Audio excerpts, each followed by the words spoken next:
Oops, I did it again, and I'm not sorry about it.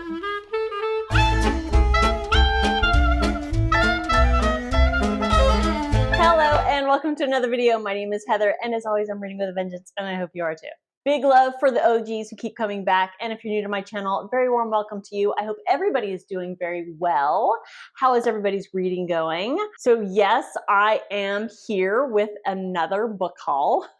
Seems to be a habit that I never thought that I would form, but I will say this again, I haven't been buying a lot of books. I just have access to a lot of books because I work at a bookstore now. So I am very fortunate, and I don't take that for granted. I am here to tell you.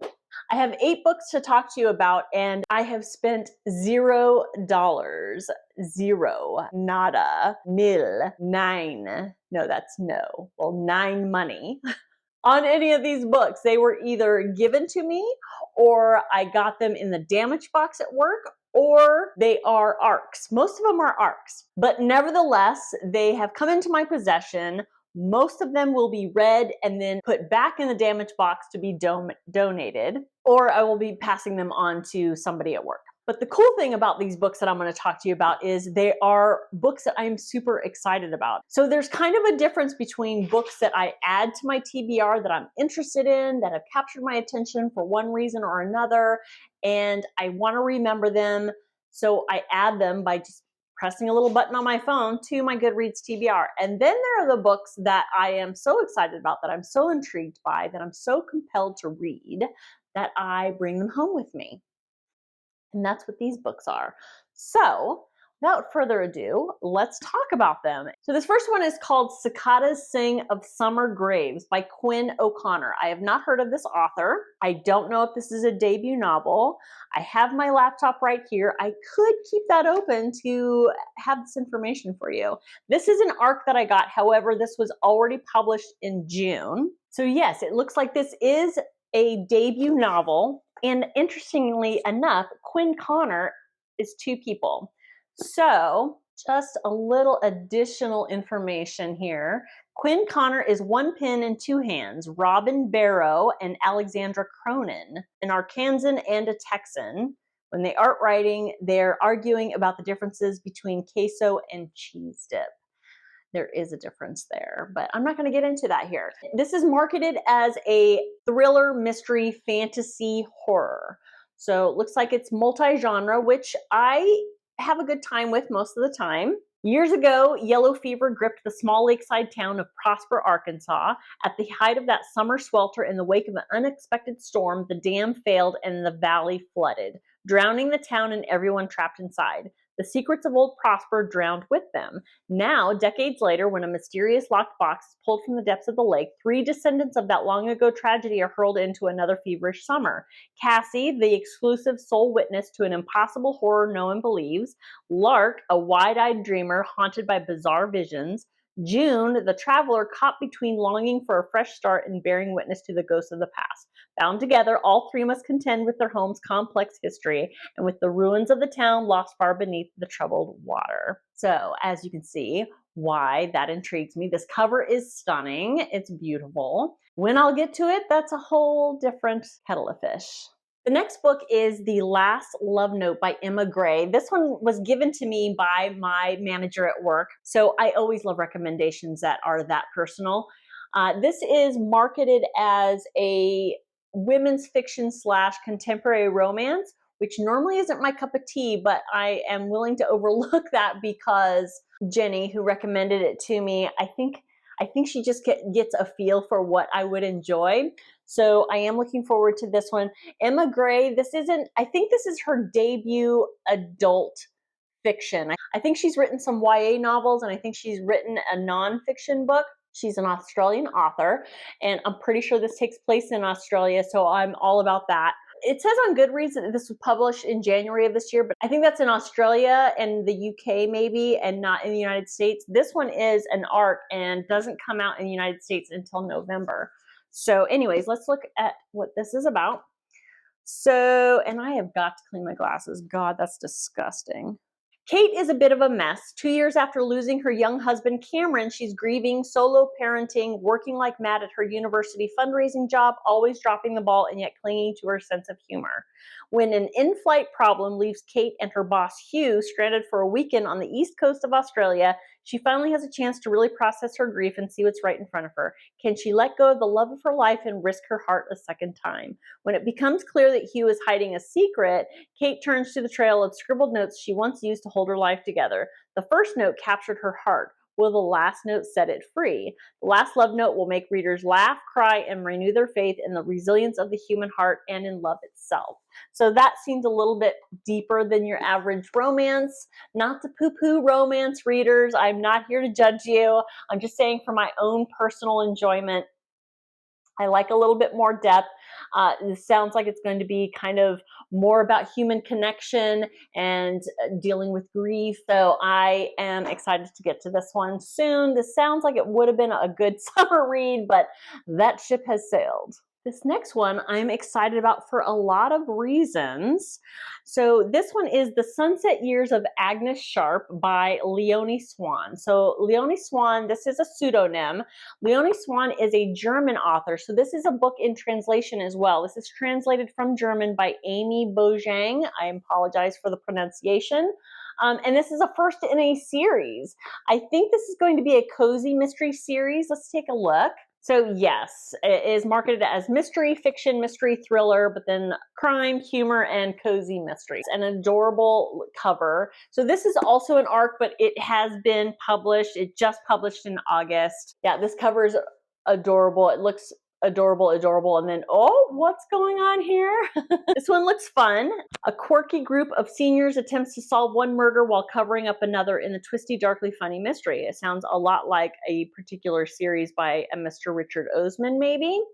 But let's see, it has been an eventful morning for Agnes Sharp and the other inhabitants of Sunset Hall, a house share for the old and unruly in the sleepy English countryside. Although they have had some issues over the years, nothing prepares them for an unexpected visit from a police officer with some shocking news. A body has been discovered next door. Everyone makes a show of putting on a long face, but Agnes and her housemates are secretly relieved the body in question is not the one they're hiding in the shed. And in parentheses it says, sorry, Lilith. It seems the answer to their little problem with Lilith may have fallen right into their laps. They just need to figure out who murdered their neighbor so they can pin Lilith's death on them, thus killing two old birds with one stone. Cold killer. Agnes and her geriatric gang spring into action. After all, everybody likes a good mystery. Over the course of their investigation, they will step out of their comfort zone and into the not-so-idyllic village of Duck End and tangle with sinister bakers, broken stair lifts, inept criminals, the local authorities, and their own dark secrets. Oh my god, this sounds like so much fun. So a little bit more than the Thursday Murder Club, because it sounds like the old folks have gotten into some murder themselves. So that'll be a fun read. Lots of good stuff going on with this one. We got a cozy mystery. We have a German author. We have a book in translation. Hopefully I'll get to this soon. Cozy mystery, that sounds like a fall read to me. So this next one I want to talk to you about, I am both excited and trepidatious at the same time. And here's why. So the book I'm talking about is The Girl in the Eagle's Talons by Karen Smirnoff. Now, this is part of the Millennium series, which is also known as the Girl with the Dragon Tattoo series, and I have a freaking hair on my lip that I can't get rid of. What the heck? This is the second author that is taken over for Stieg Larsson, who tragically passed away before his globally successful trilogy even was published, if memory serves. And then there was another one, Lagerkrantz, I think is his name. David Lagerkrantz, pardon me, was, I believe, hired by Stieg Larsson's estate to carry on the series. And he wrote book 4 and book 5. He also wrote book 6. Now, I read book 4 and book 5. I loved book 4. And just in case I didn't make it clear, I loved Stieg Larsson's writing. I loved the first 3 in the series, absolutely loved that series, so good. And I was a little hesitant to read book 4 because it was by a different author, but I ended up loving it. I really, really enjoyed it and appreciated what he did with Larsson's original work. Then I read book 5 and I did not love it. I was very disappointed.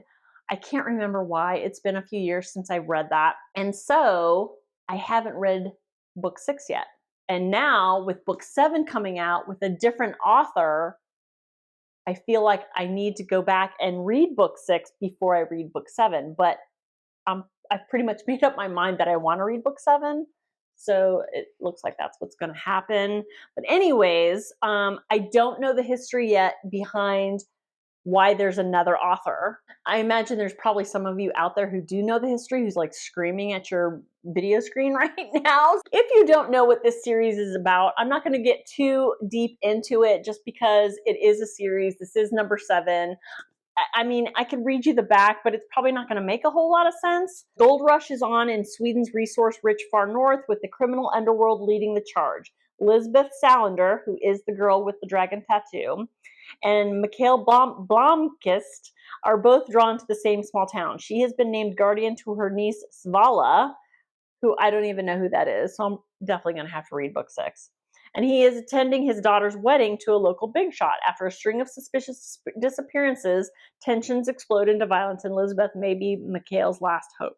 Anyways, this is a proof, but I believe it just came out this week.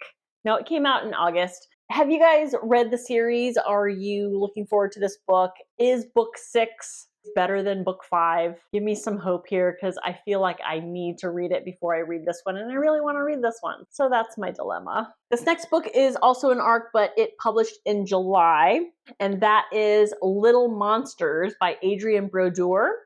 I have not read this author before, but this one sounded intriguing to me.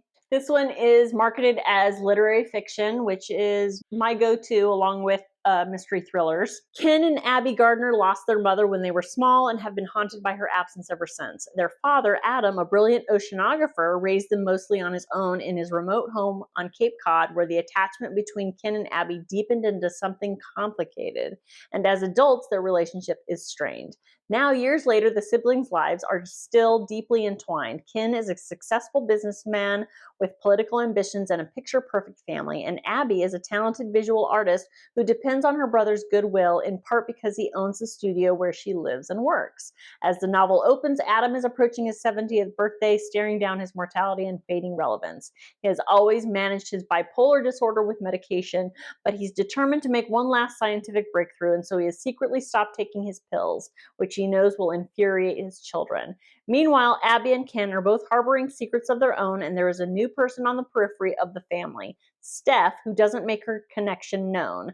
As Adam grows more attuned to the frequencies of the deep sea and less so to the people around him, Ken and Abby each plan the elaborate gifts they will present to their father on his birthday, jostling for primacy in this small family unit. Set in the fraught summer of 2016 and drawing on the biblical tale of Cain and Abel, Little Monsters is an absorbing, sharply observed family story by a writer who knows Cape Cod inside and out. Its Edenic lushness and its snakes. Okay. This one sounds very Ann Patchett-like, which can go either way for me. Has anybody read this? I would love to know your thoughts. Lit fic is, while I absolutely love it when it's good, when it's not good for me, it can be very frustrating because I feel like I give straight lit fic more time and I invest more reading because sometimes nothing specific actually happens, but that doesn't necessarily mean it'll be an unenjoyable book. There was something about this that really compelled me to bring it home, but now that I read out loud the synopsis, I'm like, I wonder. So what did you guys think? I would love to know. Next, I have a book that I wasn't sure if I was going to have in this video or if I was going to have in my new releases for October video, which should be coming out shortly if it didn't publish before this one. But I decided, since I had a physical copy of it, since I brought it home, I'd just talk about it in this video. And I think this one and the final 2 books are books that aren't going to be published until October. So this one is Straw Dogs of the Universe by Yi Chun. I have not read anything by this author. Have I read anything by any of these authors? I don't think. Oh, the last author I'm going to talk about I have read, and I saved it for last for a reason because I'm super excited about it. So I don't really have any information about this author. All I know is that this is not a debut novel, and this novel is marketed as historical fiction. A harrowing and redemptive immigrant story for readers of Pachinko. That's what got my attention on this one. I loved Pachinko by Min Chin Lee. This book follows a Chinese railroad worker and his young daughter sold into servitude in 19th century California as they search for family fulfillment and belonging in a violent new land. After her village is devastated by famine, 10-year-old Sishang is sold to a human trafficker for a bag of rice and 6 silver coins. Her mother is reluctant to let her go, but the promise of a better life for her beloved daughter sways her. Arriving in America with the profits from her sale and a photograph of Guifang, her absent father, Sishang journeys across an unfamiliar landscape in the hopes of reuniting her family. Meanwhile, her father, a railroad worker in California, finds his attempts to build a life were both upended and defined by a long-lost love and the seemingly inescapable violence of the American West. So this one sounds really, really good to me. That's why I brought it home. Historical fiction. And yeah, as I said, this one publishes October 17th. And next up, we have The Leftover Woman by Jean Kwok. This is an arc I got my hands on. Hasn't been published yet. It publishes in October. This is not a debut novel. Jean Kwok is from Hong Kong, and this is marketed as a mystery thriller. An evocative family drama and a riveting mystery about the ferocious pull of motherhood for two very different women. Jasmine Yang arrives in New York City from her rural Chinese village without money or family support, fleeing a controlling husband on a desperate search for the daughter who was taken from her at birth, another female casualty of China's controversial one-child policy. But with her husband on her trail, the clock is ticking and she's forced to make increasingly desperate decisions if she ever hopes to be reunited with her daughter. Meanwhile, publishing executive Rebecca Whitney seems to have it all: a prestigious family name and the wealth that comes with it, a high-powered career, a beautiful home, a handsome husband, and an adopted Chinese daughter she adores. She's even hired a Chinese nanny to help her balance the demands of being a working wife and mother. But when an industry scandal threatens to jeopardize not only Rebecca's job but her marriage, this perfect world begins to crumble and her role in her own family is called into question. So I love that it's going to have these two women dealing with their separate but connected struggles. The fact that each of those struggles has to do with motherhood might fail to have a connection for me, but we'll see. I don't know. Perhaps the mystery thriller portion of it will pull me in. I'm hopeful. It's blurbed by Lori Dave, who wrote The Last Thing He Told Me, which I have somewhere on here that I haven't gotten to either. What did she say about this? Jean Kwok delivers again with The Leftover Woman, a magnetic meditation on secret histories, motherhood, love, and how we show up for each other in the most surprising of ways. A beautiful, propulsive story. So yeah, that kind of tells me that it's going to have a lot to do with the connection between these two women, and I'm here for that.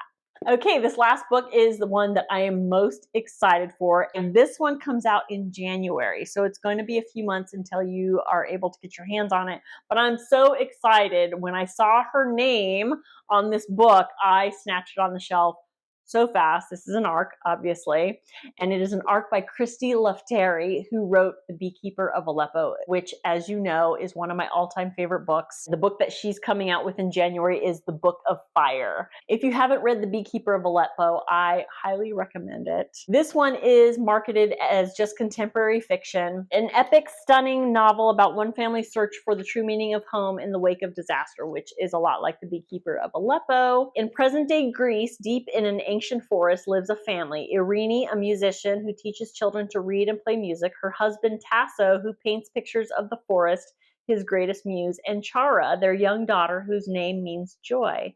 On the fateful day that will forever alter the trajectory of their lives, flames chase fleeing birds across the sky. The wildfire that will consume their home and their lives as they know it races toward them. In the smoldering aftermath, Irene stumbles upon the body of the man who started the fire, a land speculator who had intended only a small controlled burn to clear forest land to build on, and instead ignited a catastrophe. He is dead, although the cause is unclear, and in her anger at all he took from them, Irene makes a split-second decision that will haunt her. As the local police investigate the mysterious death, Tasso mourns his father, who has not been seen since before the fire. His hands were burnt in the flames, leaving him unable to paint, and he struggles to cope with the overwhelming loss of his artistic voice and his beloved forest. Only his young daughter, who wants to repair the damage that's been done, gives him hope for the future. It smacks a lot of The Beekeeper of Aleppo, and I feel it smacks a little bit of Elif Shafak's The Island of Missing Trees, which I also loved tremendously. Interestingly, I remember even more of a similarity between this one and Beekeeper is that in Beekeeper, the wife, I believe she was an artist, and a traumatic incident made her go blind, and she couldn't continue to be an artist because she lost her sight. And now in this one, we have a man who's burned his hands and can't practice his art. So I think that's an interesting similarity. And anyways, I am super excited to read this book. I think I'm probably going to read both this one, and I have Kristen Hanna's new one that's coming out, I believe in January or February, The Women. I think I'll probably be reading both of those books in October, well ahead of publishing schedule. That's the last book in my book haul. I think this will be the last book haul for a while because I've kind of reined in bringing home books with me because I really want to read some more books in that I already have.